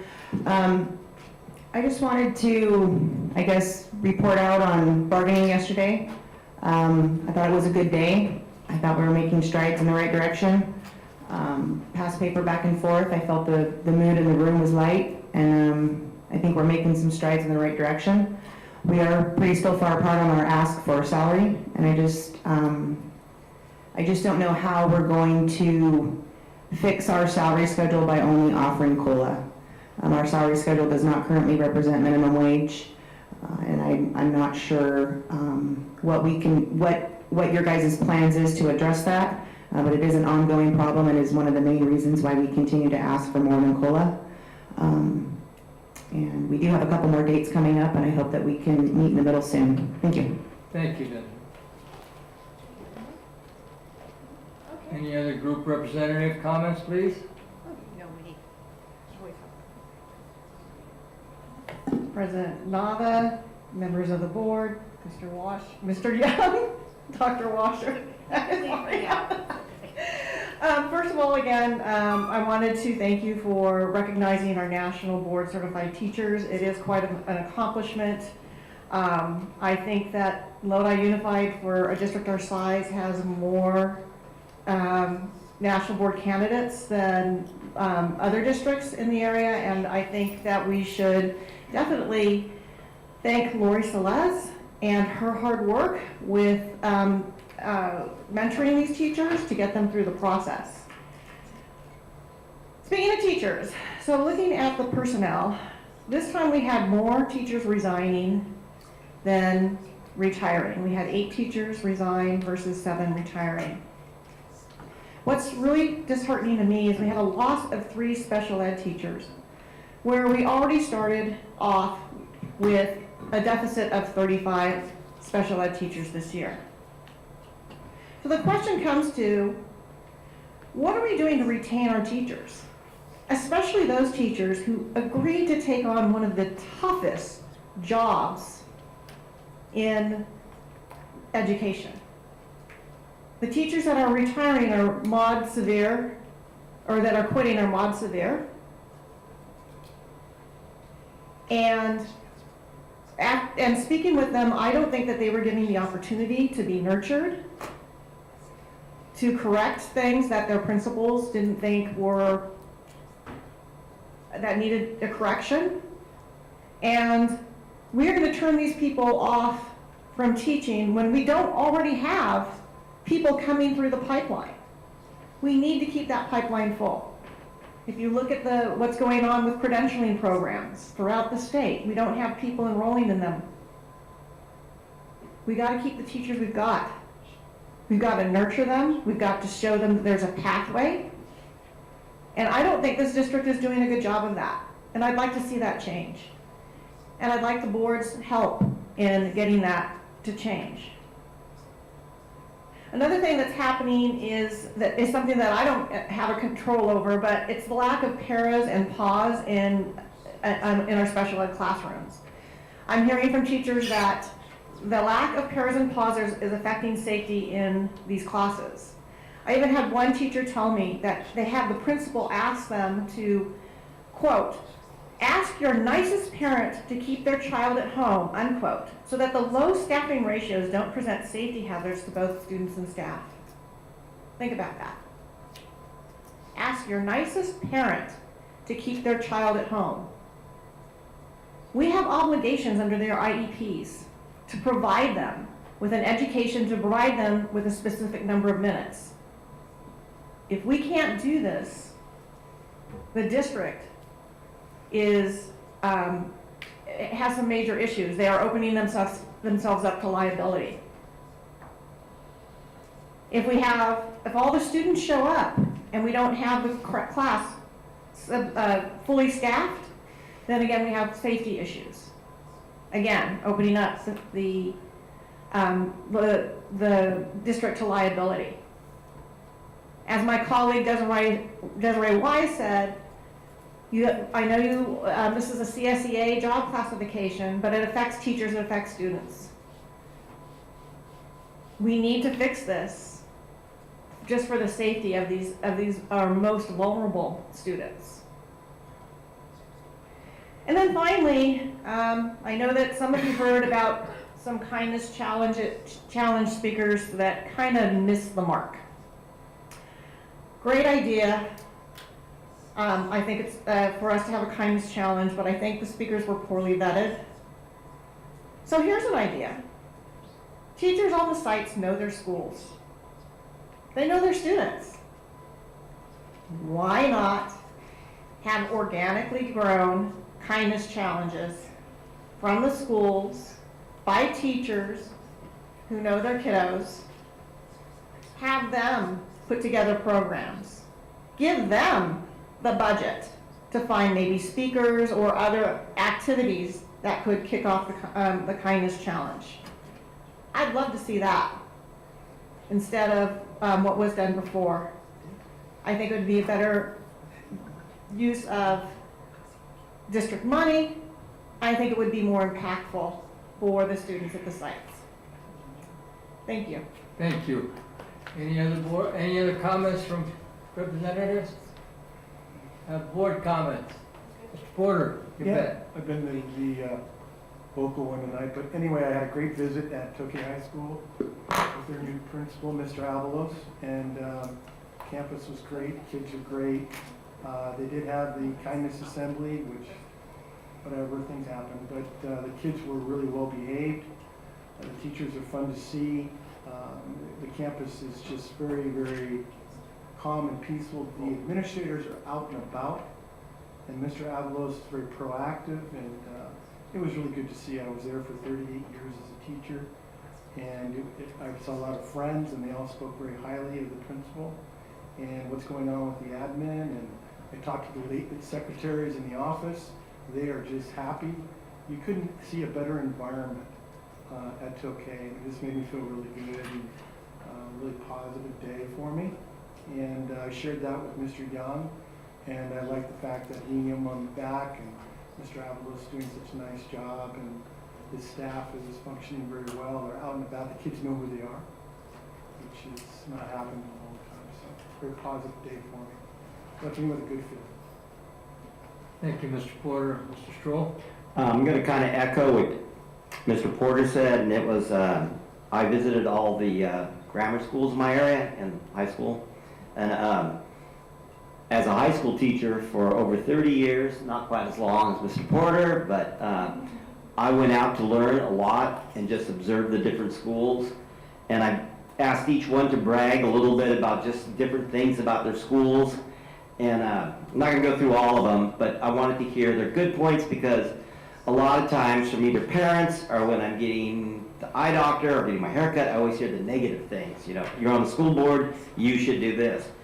So at Needham School, their band that played here the night we did the swearing in, you know, their band is learning their first song in Urdu to try a different language, and that I actually saw a kid literally shaking with excitement coming into the book fair, crinkling his money around, fighting to get in there. And I thought that was kind of neat to see a kid that excited about getting books. And then Lawrence School, just, I was asking the principal about it, she said just the whole work environment's good, the principal's out, the kids are saying hi to the custodians, the teachers, and just a really, and for me growing up in Lodi, Lawrence School is always that school behind there. But it's actually nice and quiet, and the teachers seem really happy, and the administration did, and I just got a good vibe from it. And they were using a check-in, check-out, I guess in green, where they circle the little circles with 3s and 2s and 1s, and that program was working really well for them. And then I went over to, well, one of the, I'm not going through all of them, but a heritage school, same thing. Basically, she was just saying how proud she was of the school environment there, that everybody's pitching in, they want to stay, the teachers there, they love working with their kids, and it's not an easy population that they're working with, any of those 3 schools. So that's just 3 little quick things out of the 10 schools I did. Want to share the good stuff. Thank you, Jeff. Thank you. Can I- Actually, I have a question to start with, and what's going on with the Bear Creek High School speech and debate team? Apparently, I don't know if anybody else got the same, oh yeah, okay. Got an email from a student, and apparently it's not being offered, and that's kind of a big deal at most schools. So, maybe. We can look into it. Yeah, that's, okay, and that's how I'll respond, well, to be announced. And the other thing is, you know, we already talked about the girls flag football that CIF approved. Is, I think tentatively is scheduled to be going on during the fall. Did you notice, Mom? I do not know this. Yeah, I think it's tentatively going on. It's supposed to be going on in the fall. I don't know if they've actually made a decision, but as once upon a time athletic director, I'm wondering where they're going to put where they're going to play. And Share the fields. Yeah. They're Okay. gonna Yeah. share. Yeah. We're going to share. Okay.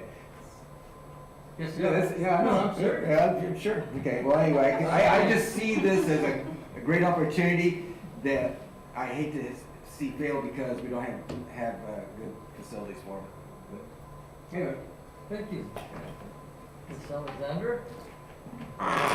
Speaking of facilities, Mr. Jeff Johnston took me on a tour of Tokay, and I got to go and see what I think were baseball and softball fields, but that was very disheartening to see where they're at. So hopefully we'll see something to rectify that. Loved seeing the new gym and some of the new things that I've never seen since my children graduated, and so that update is always fun. I got a chance to go into an AP English class, and several former students were in there, and it was just very exciting to see them. They were excited to see me, and we just had kind of a conversation of how they're doing. And I encourage them to write and be proactive for concerns they have. Kind of mirrored what Alyssa said about they were talking about facilities, bathrooms, and especially the early hours. I'm also so excited to see the teachers that got nationally board certified. That is so refreshing. And it's hard. It is really hard. I'm with you, Mr. Porter, that I looked at it and said, oh boy, that's a tough go of it. And to see that, I think she said 16 more potential ones. Wow, just wow. And hope that that doesn't get lost in that, because they're the ones out there working with our kids and giving them that extra zing, because to get that is hugely cool. So that was very exciting tonight. I like that. Thank you. Ms. Corman? No comments tonight? I have few comments, actually positive things, because when we come at this time of the year, we have signing dates for student athletes. And it's very important because they either get a full scholarship, partial scholarship, but they get some money to attend those universities or colleges. I have a list here from Tokay High School, and I'd like to mention the name and their sport and where they're going to school. Andrew Wright, baseball, he's going to CSU Fullerton. Farah, The students from Lodi. I'm sorry, you told me they were from Tokay. Lodi, 0 from Well, these are all from Lodi? Yes, correct. Thank you for reminding me again. No problem. Hey, at my age, I think I get senile. I'm sorry about that, Andrew, but you're from Lodi. All right, Farah Bender from soccer, and she is going to CSU Chico. All right, Amelia Garibaldi, one of the best golfers at Lodi High School ever, is going to CSU Fresno, which is a great school for golf. Savannah Berry, she's going to the University of Denver on the diving scholarship. Wow, it's very nice. And University of Denver is close to where I went to school, so the only thing I don't like about that is the winter. Olivia Stevenson, she's going to the University of Reno for swimming.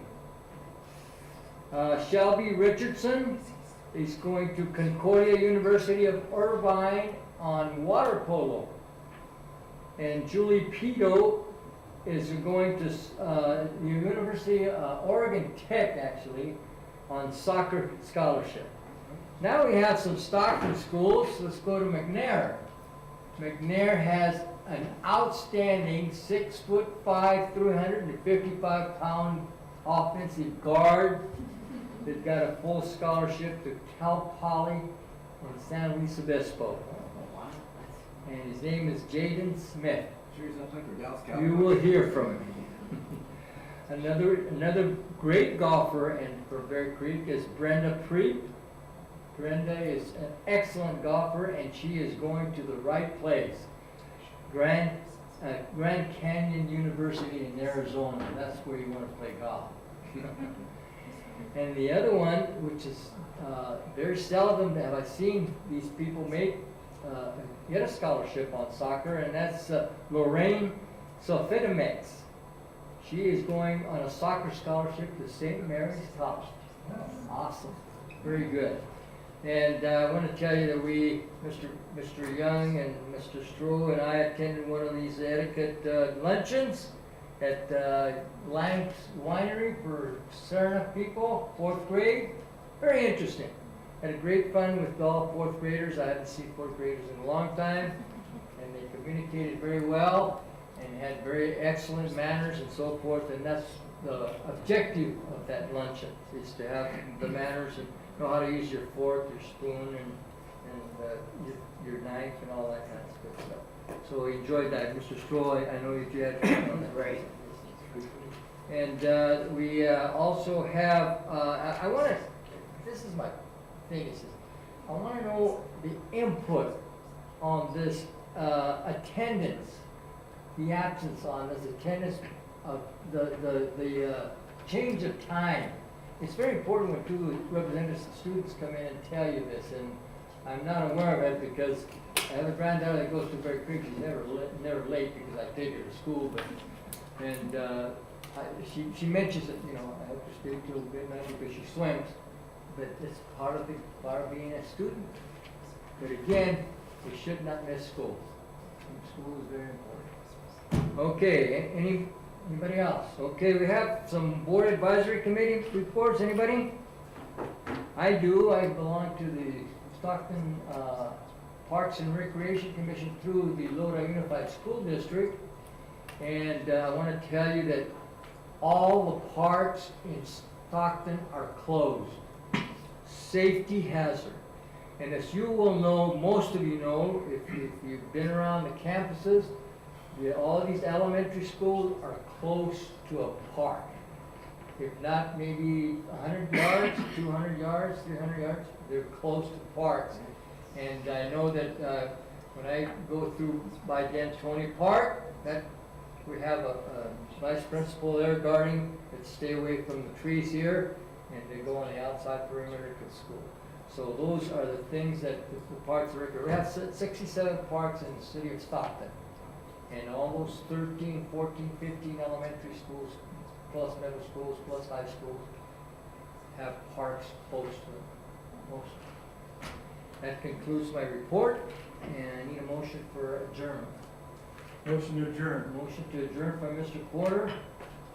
Second. Second by Mr. Knaxat. Board vote.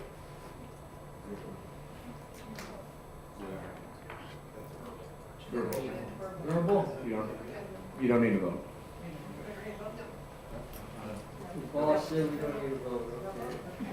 Okay. Meeting adjourned. There you go. Mr. John Joseph. Thank you. Hope to see you again, man. I